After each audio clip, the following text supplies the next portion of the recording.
2024 is almost over. You've done everything you can to try and forget about her. Deleted all pictures of her, unfollowed her social media, avoided locations where you know there's a chance you might bump into her. All that work, and you still find yourself hung up on your ex. Still searching for answers because it seems like nothing is working. One thing you need to understand is that you are not alone. Heartbreak is a feeling most people experience at some point in their life.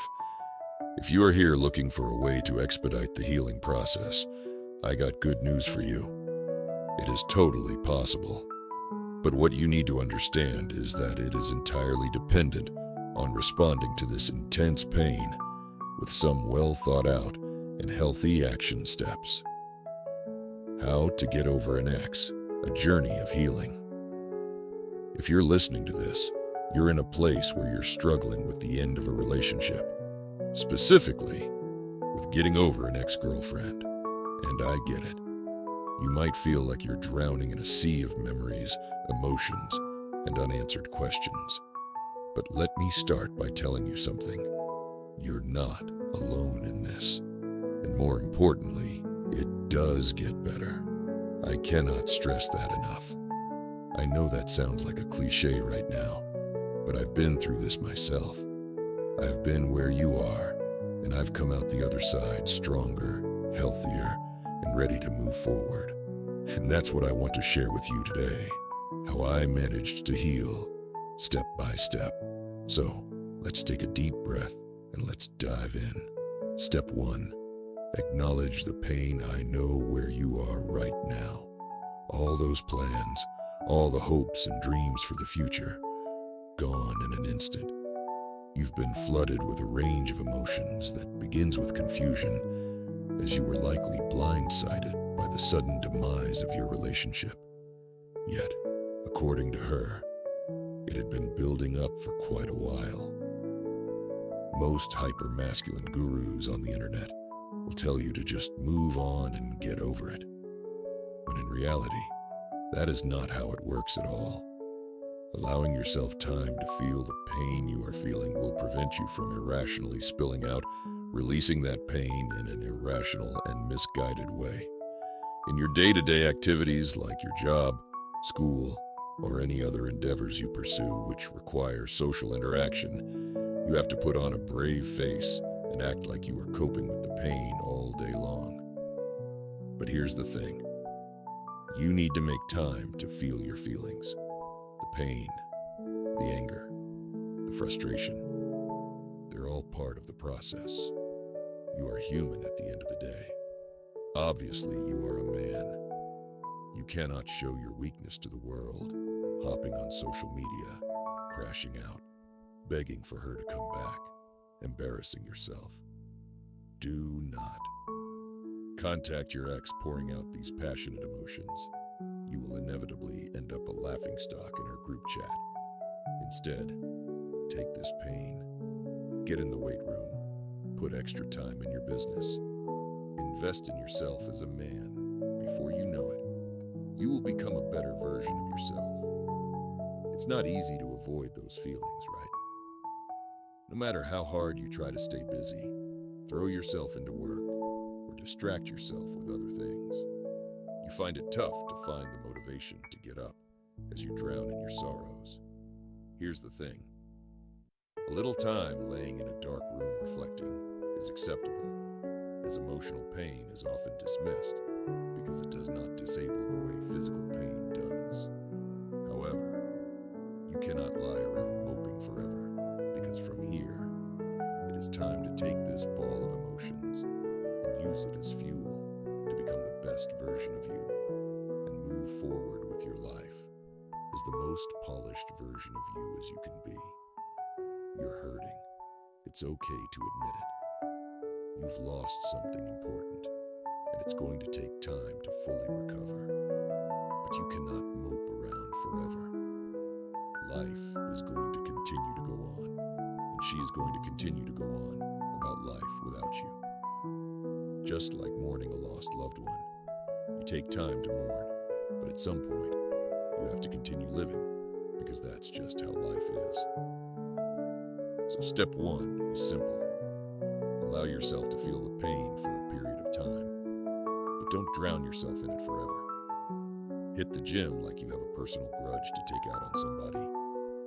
Build your business. Become the best you. Step two, cut the contact. I cannot stress this enough. Cut the contact. And I know it's tough. You're probably thinking, if I just apologize, maybe she'll come back. Trust me when I say this, it is not going to help you. She needs space, and believe it or not, so do you. Time apart is the only way to get perspective, to heal, and to gain the emotional detachment that will eventually let you move on without her. Now that the relationship is over, use it as a time of reflection. Whether you may have done something to push her away, she cheated, or you maybe weren't the man you weren't supposed to be before jumping on the dating market, whatever the case may be, this will be a critical moment for you moving forward, as it will provide you the closure you need. Forget about asking your ex for closure, because the explanation will more than likely be devoid of the truth, as she has already moved on and wants to get the breakup over with. I've seen plenty of young men make the mistake. At first, they try to stay friends with their ex, thinking they could handle it. But every text, every conversation, just brings back all those old feelings. It was like reopening a wound that was just starting to scab over. The constant contact kept them emotionally attached and made it harder to let go, spiraling further and further until before they know it, she's with a new man, and there they are still waiting for her, and now twice as heartbroken. It's painful at first, but this is a boundary you must place upon yourself, as it is a crucial step in getting over her. It is by far one of the most mature things you can do, and this display of strength is the best way to maintain your self-respect at this moment. If she doesn't see the value in you, make sure you see the value in yourself. It's not about being cruel or cold. It's about protecting yourself and allowing you the space to heal. Step 3. Focus on yourself. After a breakup, it's easy to lose your sense of self. Suddenly, you're not part of a couple anymore. You went from planning the rest of your life with her to being left with a sudden void in your life. But this is also where the healing starts. This is where you get to rediscover yourself. This is the time to invest in yourself. Get your individuality back. Start doing things you love but might have neglected during the relationship.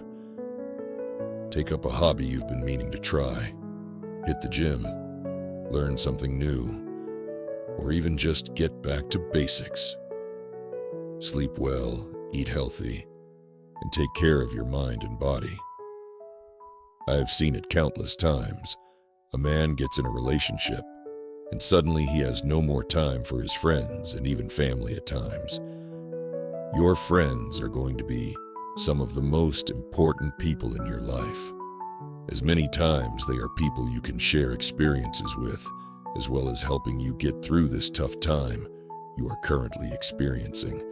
But they are also vital in helping keep you distracted from the pain you are feeling right now. You must also gain back focus on your health. All those dates to fast food restaurants, it's quite likely you haven't placed a great deal of importance on your health for quite some time. It's time to hit the gym. Hit the gym like it is something personal. It's not just about getting stronger physically. It helps clear your mind, too. Mentally, this can also build character, because you will likely have days where you do not feel like going to the gym, but you will do it anyway. Exercise is a release, and over time, you will start feeling better about yourself and stop looking to her for validation and start finding it in yourself. Step 4. Reframe the story. One of the hardest things to do after a breakup is to stop replaying the story in your head. You know the one. the what went wrong narrative, the could I have done something differently, thoughts that loop endlessly. Trust me, we've all been there. But here's the deal. You can't change the past. You can't change what happened, no matter how much you wish you could. But you can change the way you view the situation. Instead of seeing the breakup as a failure, start reframing it as an opportunity for growth. You learned something about yourself, about relationships, about what you want and need. You gained wisdom, even if it doesn't feel like it right now. Many people spend a lot of time in the what ifs. What if I'd been more patient? What if we had communicated better? And while those thoughts are valid, they aren't helping you move forward. Eventually, you have to let go of the past. Instead of dwelling on what you can't change, focus on what you could learn. Step 5. Surround yourself with support. The truth is, it's difficult to do this alone. And while it's important to focus on yourself, you still need people around you who care about you. Reach out to your friends and family. Your sense of self-worth is likely at its lowest in this moment. It is important to get around people who care about you for the reassurance that you provide value to somebody. Lean on those who love you, even if you don't feel like talking. Sometimes, just being in the same room as someone who cares about you can make a world of difference. I'll be honest, I'm not someone who always wants to talk to people.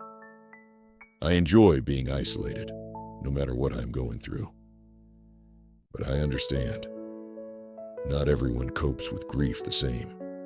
The male self-deletion rate is through the roof in this day and age, and I understand it stems from modern men not understanding they are valued to at least somebody. You have at least somebody in your life who loves you, and I heavily suggest you lean on them as much as you can if you are ever questioning your self-worth. Step 6. Let go of the idealized version of her. This one's tough, but here it is. Let go of the idealized version of her. It's so easy to look back and remember only the good moments, right? You might think about how she looked at you when she smiled, or the way she laughed at your jokes. But here's the thing. You're remembering a version of her that doesn't exist anymore. When we're in relationships, we often overlook the little red flags, the things that didn't quite add up. Once you're out of the relationship, you can start to see those things more clearly. And part of getting over her is recognizing that she was human too. She wasn't perfect, and the relationship, as wonderful as it might have been at times, wasn't flawless. It would have been nice if you could work on it, but that is no longer a reality. It's okay to mourn the good parts, but it's also important to acknowledge the reasons it ended. Only then can you really let go of the fantasy and move on.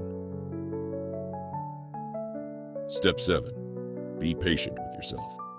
Finally, let me leave you with this. Healing takes time. You might not feel it today, or tomorrow, or even next week. But every day, you're moving one step closer to being okay. And that's enough. I wish I could tell you there's a magic formula, that there's some quick fix that will make all the pain disappear. But there isn't. The best you can do is hope that these coping mechanisms can expedite the process of healing. But even if it does not speed it up per se, it helps you cope with the pain nonetheless. What I can tell you is that if you're patient with yourself, if you keep putting in the work, you will heal, you will grow, you will find peace. In conclusion, take a deep breath. You're going to be okay. It's a journey, and yes, it's painful right now, but every day, you're getting closer to the version of yourself that can look back with clarity, without the weight of the past holding you down. You'll come out of this stronger, wiser, and ready to embrace whatever comes next. And who knows, maybe one day You'll look back and be grateful for the lessons, even for the heartbreak. Because in the end, it's the hard times that teach us the most about who we are. Take care of yourself, and remember,